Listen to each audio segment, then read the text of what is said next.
Samajwadi party के तमाम चेहरे कैसे विरोध में लगे रहे, कैसे सदन की कार्रवाई जो आज शुरू हो रहा था बजट सत्र उससे पहले ही अपना विरोधी स्वर उठा दिया है, बता दिया है कि पूरा सत्र कैसे रहने वाला है। सुनवा रहे हैं। ये सरकार सब मोर्चों पर फेल हो गई है। हम सड़क से लेकर के विधानसभा के अंदर तक संघर्ष करने का काम करते रहेंगे। ये भाजपा सरकार की जो जन विरोधी सरकार है उसके विरोध में हम यहाँ बैठे हैं कि भारतीय जनता पार्टी ने जनता के साथ धोखा किया है, लोकतंत्र के साथ छल किया है। कुंभ के आंकड़ों को लेकर जो सरकार वहाँ अव्यवस्था, जो सरकार पर डे बता रही इतने लोग स्नान किए, लेकिन जो जितने लोग वहाँ उस भगदड़ में मरे, आज तक सरकार वो डेटा नहीं दे पा रही है। बेरोजगारी 2014 के बाद चरम सीमा पर है और भ्रष्टाचार और बेईमानी भी चरम सीमा पर है। जितने लोग मर गए कुंभ में, उनको जहां श्रद्धांजलि देने का काम सरकार को करना चाहिए था, वही सरकार ने उनके आंकड़े को छुपाने का काम किया। आज उपचुनाव जितने हुए उसमें लोकतंत्र को लूटने का काम सरकार ने किया। इससे साबित होता है कि सरकार की नैतिकता मर चुकी है। तो देखिए, महाकुंभ को लेकर अभी भी समाजवादी पार्टी की सुई ऐसा लग रहा है कि अटक गई है। लगातार एक ही बात बोलते दिखाई दे रहे हैं। इस पर बीजेपी के बड़े चेहरे भी जवाब दे रहे हैं और कह रहे हैं कि मुद्दा ही नहीं है उनके पास। सुनिए जरा। तो केवल विरोध करना है इनका, तो यही उनका लक्ष्य है। ये कुंभ का विरोध कर रहे हैं। ये सत्ता में थे तो सफाई महोत्सव कराते थे, वहाँ हवाई अड्डा बनाते थे, फिल्मी हस्तियों को ले आकर के नृत्य कराते थे, हजारों करोड़ रुपया उस पर खर्च करते थे। ये कुंभ पर बोलने वाले लोग हैं। ये कुंभ का आयोजन दुनिया के दर्जनों देश की जितनी जनसंख्या होगी उससे ज़्यादा लोग डुबकी लगा चुके। ये 2012 में कहाँ थे, 2025 में कहाँ हैं? ये इसलिए क्योंकि जो प्रमुख मुद्दे हैं, जो जनता से जुड़ी हुई बातें हैं, उस पर चर्चा नहीं करना चाहते, क्योंकि इतना बेहतर काम हुआ है कि बोलेंगे क्या। तो महाकुंभ को लेकर पहले समाजवादी पार्टी ने शुरुआत की। आपको याद होगा चुनाव थे, चुनावी फीवर पहुंचा बिहार, जहां पर चुनाव थे तो लालू यादव का भी महाकुंभ को लेकर बयान आ गया। और अब नई एंट्री हुई है ममता बनर्जी की। अब कोलकाता से भी महाकुंभ को लेकर ऐसा बयान दिया गया है कि आप हैरान हो जाएंगे कि क्या इन्हें सनातन का बिल्कुल सम्मान नहीं है, सिर्फ वोटों के लिए। सुनिए जरा। महाकुंभ अभी नाइबा बोललाम, ওটা এখন মৃত্যু কুম্ভ হয়ে গেছে। মৃত্যু কূপের মতো আমি মহাকুম্ভকে সম্মান করি, আমি শ্রদ্ধা জানাই, পবিত্র গঙ্গা মাকে আমি সম্মান করি।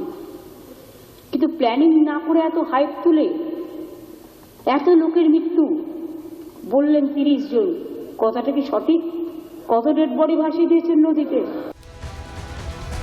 तो देख रहे हैं जहां पर लोग सनातनी पर्व मना रहे हैं, महापर्व मना रहे हैं, उसी महाकुंभ को क्या संज्ञा दे रही है ममता बनर्जी, मृत्यु कुंभ बता रहे हैं। अब इसको लेकर उनको जवाब देना पड़ेगा क्योंकि वो सनातनियों की आस्था पर चोट पहुंचा रहे हैं।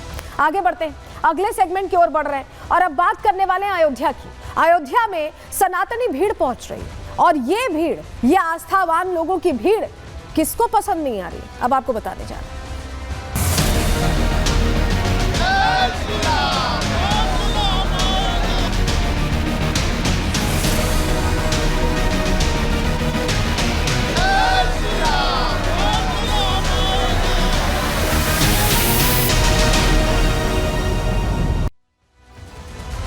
आप देख रहे हैं प्रयागराज में आस्था का महाकुंभ चल रहा है। 144 साल बाद हो रहा है। ऐसे में लोग पहले प्रयागराज पहुंचते हैं, काशी विश्वनाथ में दर्शन करते हैं और फिर अयोध्या में रामलला के दर्शन करने भी पहुंचते हैं। और यही वजह है कि हम देख रहे हैं अयोध्या में भी जन समुद्र लोगों का उमड़ता दिखाई दे रहा है, रिकॉर्ड टूटते दिखाई दे रहे हैं। लेकिन ये सनातनियों की भीड़, ये आस्थावानों की भीड़ किसे पसंद नहीं आ रही, ये बहुत बड़ा प्रश्न है। क्योंकि यहाँ पर लोगों की भीड़ के बीच भगदड़ मचाने की साजिश रची गई, षड्यंत्र रचा गया है। किसने ये षड्यंत्र रचा है, इसकी तह तक जाने की कोशिश हो रही है। लेकिन सबसे पहले जरा आपको बताते हैं कि पूरी खबर क्या है। तस्वीर पहले आपको दिखा देते हैं। तस्वीर आपके लिए जरूरी है समझना, क्योंकि इस तरह के हालात बने हुए हैं कि जहां लोगों की भीड़ पहुंच रही है और लोग रामलला के लगातार दर्शन कर रहे हैं, आंकड़े बढ़ते जा रहे हैं। और जरा आपको तस्वीर दिखा देते हैं, चलिए, कैसे यहाँ पर लोगों की भीड़ पहुंच रही है। आस्था का सैलाब आप देख रहे हैं, लोग ही लोग पहुंच रहे हैं और हर कोई रामलला के दर्शन करना चाहता है। प्रयागराज, काशी के बाद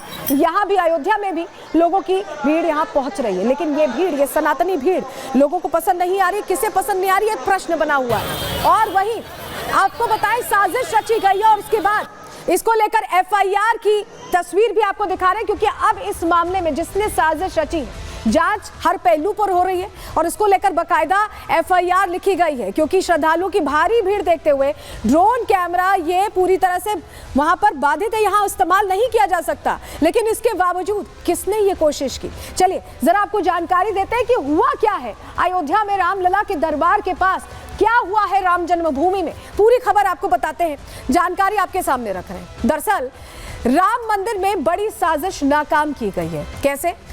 मंदिर के पास ड्रोन को मार गिराया गया है। ये नो ड्रोन जोन है, उसके बावजूद ड्रोन उड़ाया जा रहा था। गेट नंबर 3 के पास जानकारी मिल रही है कि ड्रोन को मार गिराया गया। कैमरा ड्रोन को कब्जे में लिया गया है, जांच चल रही है।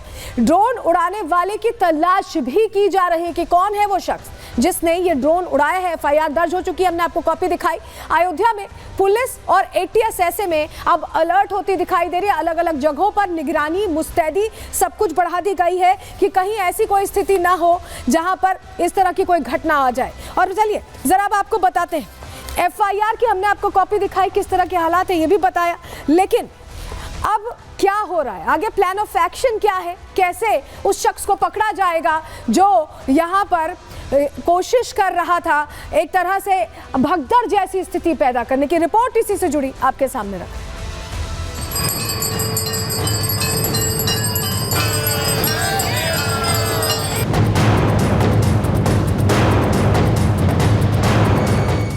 अयोध्या में आस्था का सैलाब है। रामलला के दर्शनों के लिए भारी भीड़ हर रोज अवधपुरी पहुंच रही है।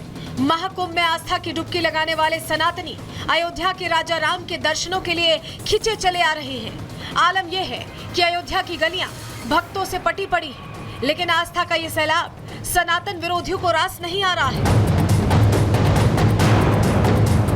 आस्था के खिलाफ साजिश रची जा रही है। श्रद्धालुओं की जान से खिलवाड़ की कोशिश हो रही है। महाकुंभ के बाद अयोध्या को कैसे बदनाम किया जाए, इसकी प्लानिंग की जा रही है। लेकिन अयोध्या में तैनात यूपी पुलिस के जवान और अत्याधुनिक तकनीक रची जा रही साजिश को हर मोर्चे पर नाकाम कर रही है। अयोध्या पुलिस की इस एफआईआर कॉपी को ध्यान से देखिए। इसमें सनातन विरोधी साजिश का जिक्र है, कैसे भगदड़ की प्लानिंग की गई थी इसका जिक्र है, और साजिशकर्ता की क्या मंशा थी इसका भी जिक्र है। दरअसल राम मंदिर के गेट नंबर 3 के पास अचानक ड्रोन उड़ते हुए सुरक्षा पॉइंट पर आकर गिरा। इसको देखने के बाद सुरक्षा कर्मियों में हड़कंप मच गया। पूरे परिसर में वायरलेस की गूंज होने लगी, तो तभी सुरक्षा कर्मी अलर्ट हो गए। एटीएस टीम सहित सुरक्षा एजेंसियां गेट पर पहुंची। घटना की जांच कर ड्रोन को जब्त कर लिया गया है। पुलिस के मुताबिक जन्मभूमि परिसर के अंदर ड्यूटी पॉइंट बेंचिंग प्लांट के पास किसी व्यक्ति ने ड्रोन कैमरा को प्रतिबंधित क्षेत्र में उड़ाया और फिर जानबूझकर गिराया, जिससे यह प्रतीत होता है कि ड्रोन गिराने का मकसद भगदड़ मचाना था। राम जन्मभूमि परिसर के पास एंटी ड्रोन सिस्टम भी लगाया गया है, जो लगभग 2.5 किलोमीटर की रेंज में उड़ने वाले ड्रोन पर नजर रखता है। ऐसे में दावा यह भी किया जा रहा है कि संदिग्ध ड्रोन को एंटी ड्रोन सिस्टम ने मार गिराया। फिलहाल पुलिस पूरे मामले की जांच कर रही है, साथ ही ड्रोन उड़ाने वाले अज्ञात शख्स की तलाश भी जारी है। Bureau report, Republic Bharat.